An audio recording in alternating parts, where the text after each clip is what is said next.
बहुत बहुत स्वागत है आप सभी का आपके अपने YouTube channel SPS study point पर। मैं सोनू आप सभी दोस्तों का हार्दिक स्वागत करता हूं। दोस्तों, आज के इस लेक्चर के अंतर्गत हम डिस्कस करेंगे बीएससी सेकंड सेमेस्टर फिजिक्स के ऑब्जेक्टिव टाइप क्वेश्चन पर।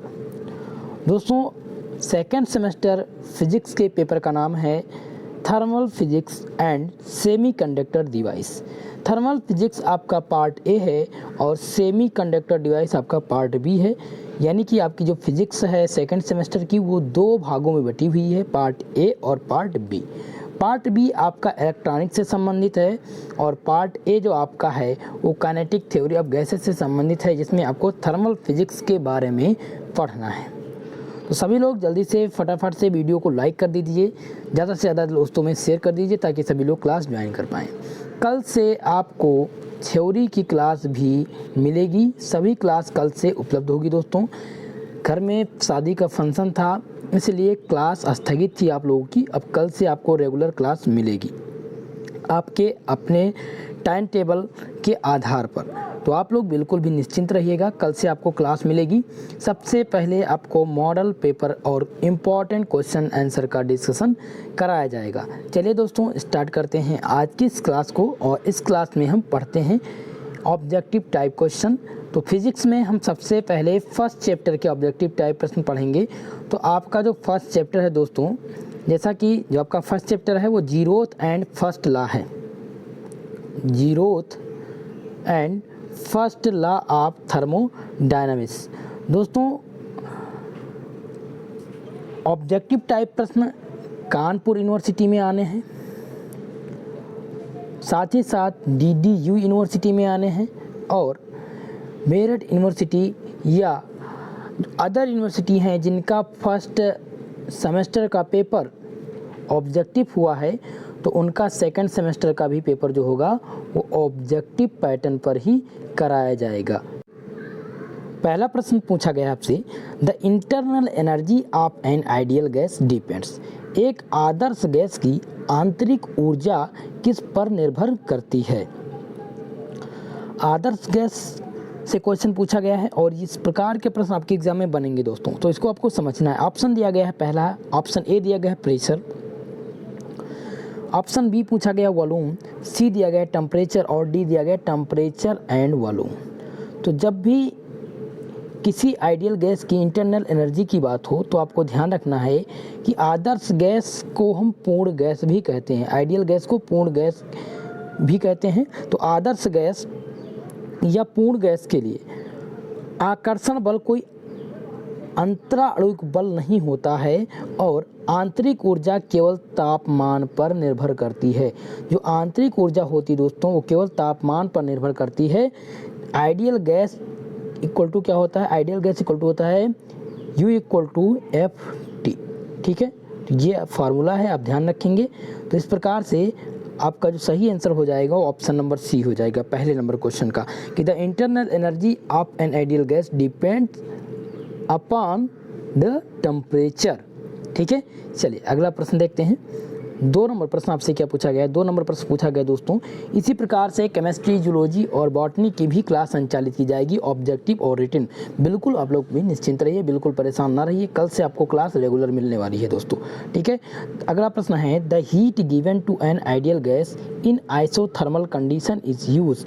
यानी कि किसी समतापी स्थितियों में आदर्श गैस को दी जाने वाली ऊष्मा किस काम आती है।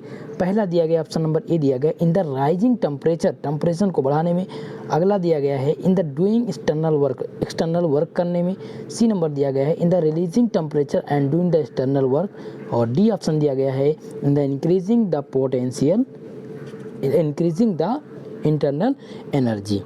चलिए, तो इसमें आपको ध्यान रखना है कि समतापी स्थितियों में, इसलिए जैसे समतापी स्थिति की बात हो तो समतापी स्थिति में एक आदर्श को दी जाने वाली ऊष्मा का जो उपयोग होता है वो बाहरी कार्य के लिए होता है। किसके लिए होता है, बाहरी कार्य के लिए किया जाता है, यानी कि जो डूइंग एक्सटर्नल वर्क के लिए किया जाता है किसी समतापी स्थिति में। इसीलिए जो समतापी स्थिति होती है उसमें एक आइडियल गैस को जो ऊष्मा दी जाती है दोस्तों जो ऊष्मा दी जाती है वो बाहरी कार्य के लिए दिया जाता है, यानी कि डूइंग एक्सटर्नल वर्क के लिए दिया जाता है। तो इसका जो ऑप्शन हो जाएगा सही हो जाएगा क्या, डूइंग एक्सटर्नल वर्क, यानी ऑप्शन नंबर 20 क्वेश्चन का सही आंसर हो जाएगा। चलिए अगला प्रश्न देखेंगे। यहाँ पर देख सकते हैं, आपको थोड़ा सा इसके बारे में और बता दूं कि जब भी किसी भी प्रणाली की आंतरिक ऊर्जा अकेले तापमान का एक फलन है, इसलिए जो समतापी प्रक्रिया में आंतरिक ऊर्जा में परिवर्तन क्या होता है, आंतरिक ऊर्जा में जो परिवर्तन होगा वो शून्य होगा। तो डी क्यू इक्वल टू क्या होगा, 0 plus del W equal to 0 W, इसका समीकरण हो जाएगा। ठीक है, तो इसको आप ध्यान रखेंगे, ये क्वेश्चन भी पूछा जा सकता है आपसे इस प्रकार के।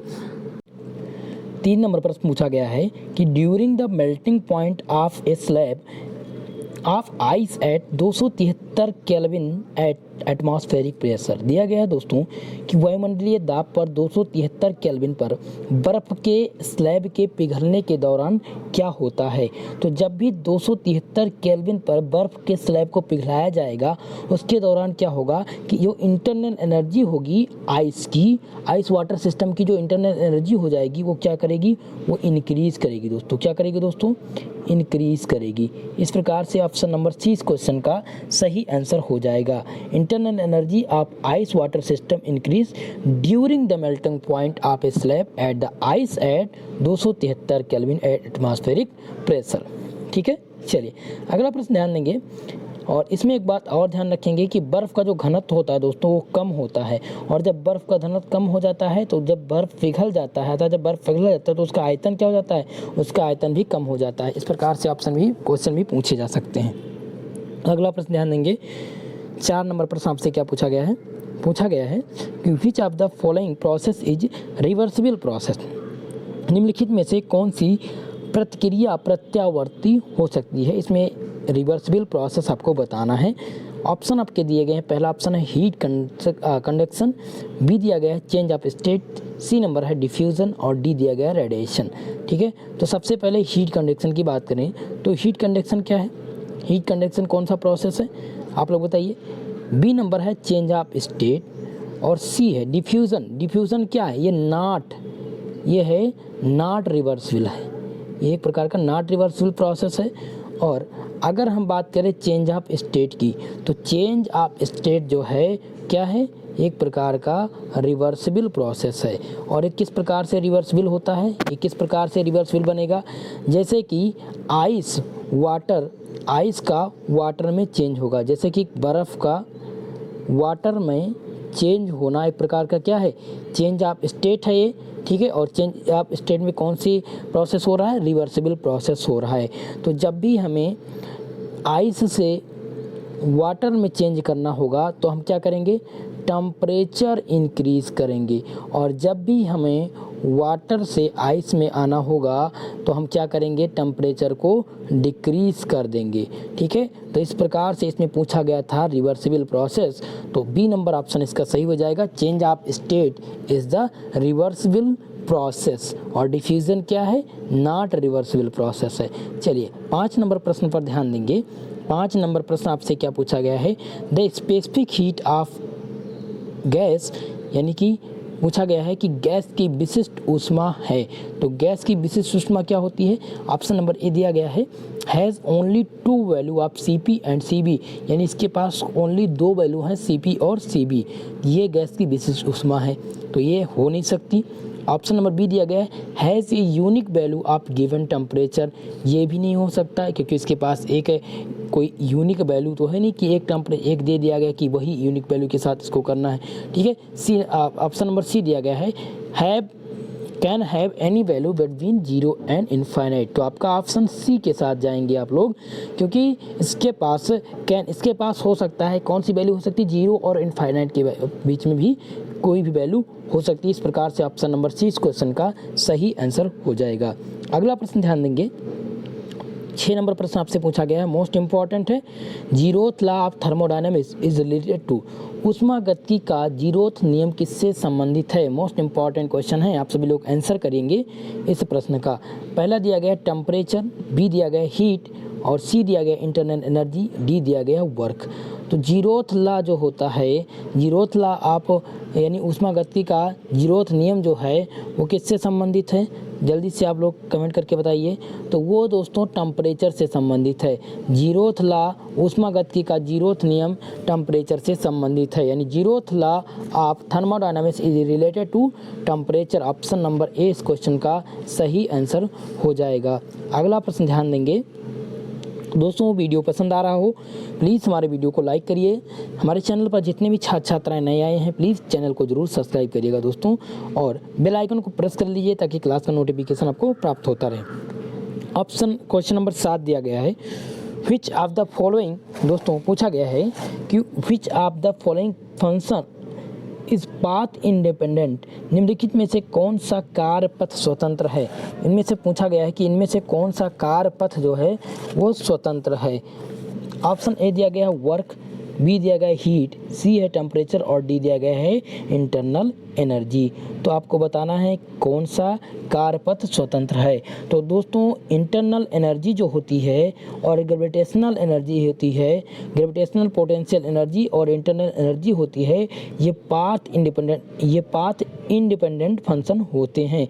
इस प्रकार से ऑप्शन नंबर डी इस क्वेश्चन का सही आंसर हो जाएगा। अगर यहाँ पर दिया होता ग्रेविटेशनल पोटेंशियल तो यहाँ पर ऑप्शन नंबर दोनों सही हो जाते हैं, ग्रेविटेशनल पोटेंशियल और इंटरनल एनर्जी भी। तो ठीक है, इस बात को ध्यान रखेंगे।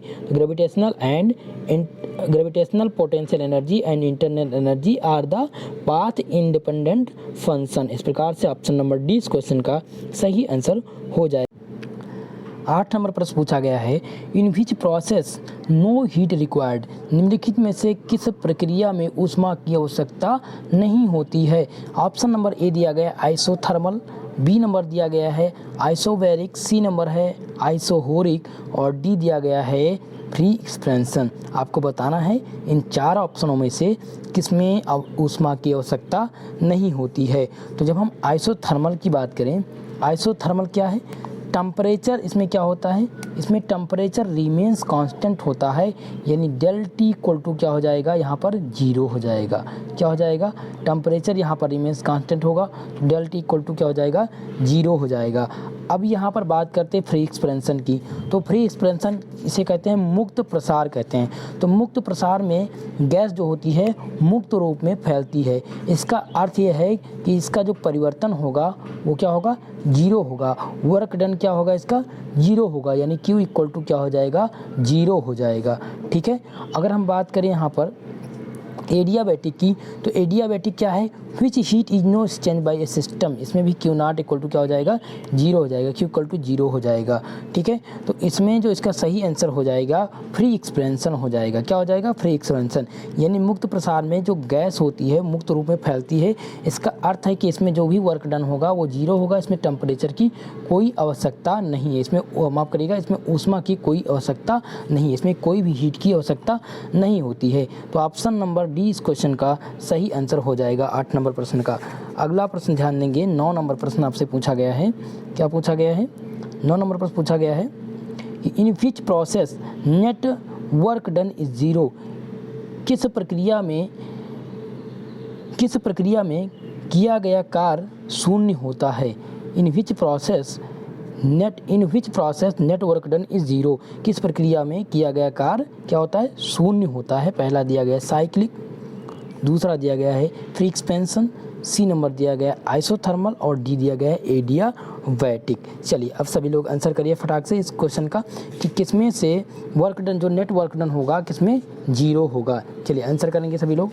तो दोस्तों जो नेट वर्क डन है वो भी मैंने आप लोग को बताया कि फ्री एक्सपेंशन में वर्क डन क्या होगा, 0 होता है, Q इक्वल टू क्या होगा, 0 होगा, यानी कि मुक्त प्रसार में गैस मुक्त रूप में फैलती है। इसका अर्थ है कि इसका परिवर्तन क्या होगा, शून्य होगा, और जब परिवर्तन शून्य होगा तो इसका वर्क डन भी शून्य होगा।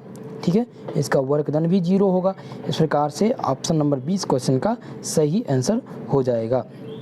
चलिए अगला प्रश्न ध्यान देंगे, 10 नंबर प्रश्न आपसे पूछा गया, in which process there is a change in internal energy of the system, किस प्रक्रिया में निकाय की आंतरिक ऊर्जा में कोई परिवर्तन नहीं होता है। कौन सी वो प्रक्रिया है जिसमें निकाय के जो आंतरिक ऊर्जा होती है उसमें कोई परिवर्तन नहीं होता है। ऑप्शन ए दिया गया आइसोथर्मल, बी दिया गया है एडियाबैटिक, सी नंबर है फ्री एक्सपेंशन और डी दिया गया है साइक्लिक। अब आपको बताना है कि इनमें से किसमें आंतरिक ऊर्जा में कोई परिवर्तन नहीं होगा। चलिए, तो आइसोथर्मल की अगर बात करें तो आइसोथर्मल क्या होता है, इसमें टेम्परेचर जो होता है वो रिमेन्स कांस्टेंट रहता है।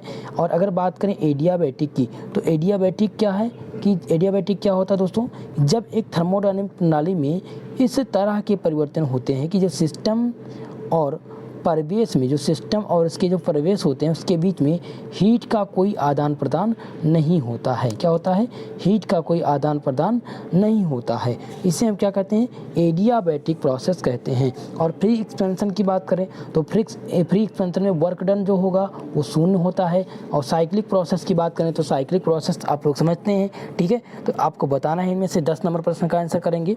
तो आप लोग जाएंगे ऑप्शन नंबर बी के साथ, एडियाबैटिक के साथ। एडियाबैटिक में बताया गया है कि जब भी थर्मोडायनेमिक प्रणाली में इस प्रकार के परिवर्तन होते हैं कि आंतरिक ऊर्जा जो होती है उनमें कोई चेंज नहीं होता है, कोई परिवर्तन नहीं होता है। और ये परिवर्तन क्यों नहीं होता, जब हमें कोई भी हीट का आदान प्रदान नहीं करेंगे, हीट का क्या होगा, आदान प्रदान नहीं होगा, तो इसके आंतरिक ऊर्जा में भी कोई परिवर्तन नहीं होगा। इस प्रकार से ऑप्शन नंबर बी सही हो जाएगा, ठीक है। तो आप ध्यान रखेंगे कि किसी प्रक्रिया में, यानी किस प्रक्रिया में निकाय की आंतरिक ऊर्जा में कोई परिवर्तन नहीं होता है।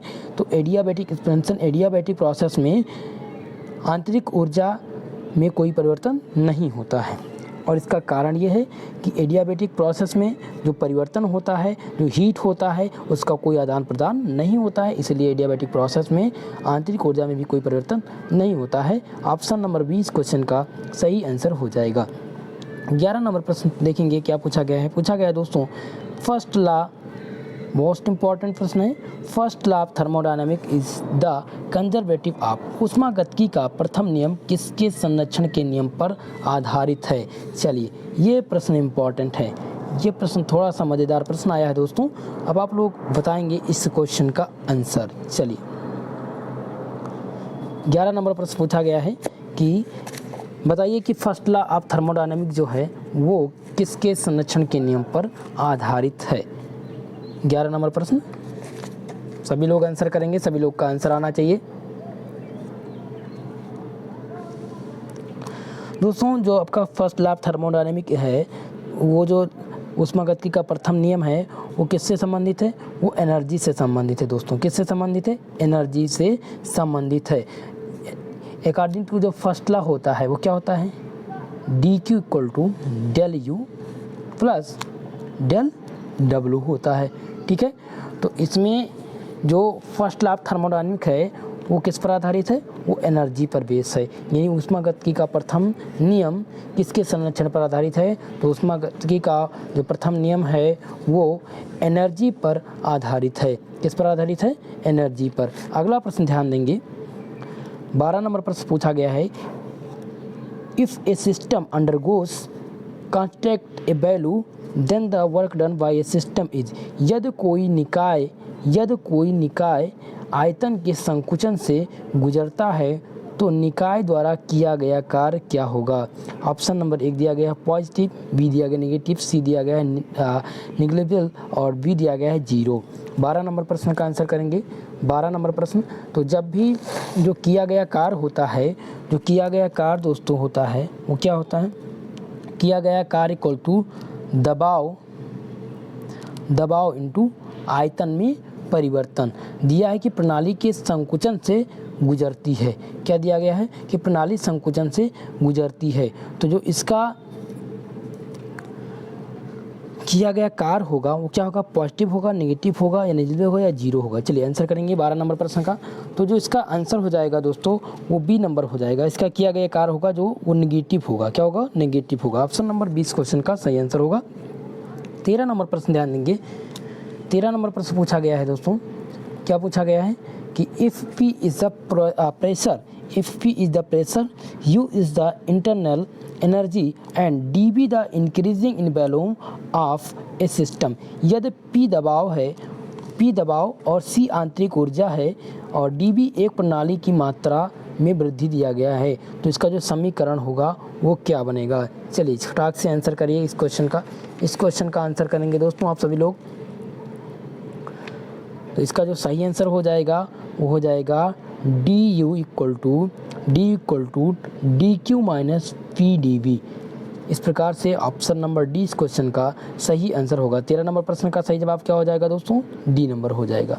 अगला प्रश्न ध्यान देंगे, 14 नंबर प्रश्न आपसे क्या पूछा गया है the equivalence of two system in the thermal equilibrium is represent by. एक ऊष्मीय संतुलन में जो प्रणाली की तुल्यता की संपत्ति दर्शाई जाती है, किससे दर्शाई जाती है, टेम्परेचर, हीट, स्पेसिफिक या एनर्जी से। चलिए 14 नंबर प्रश्न का आंसर करेंगे।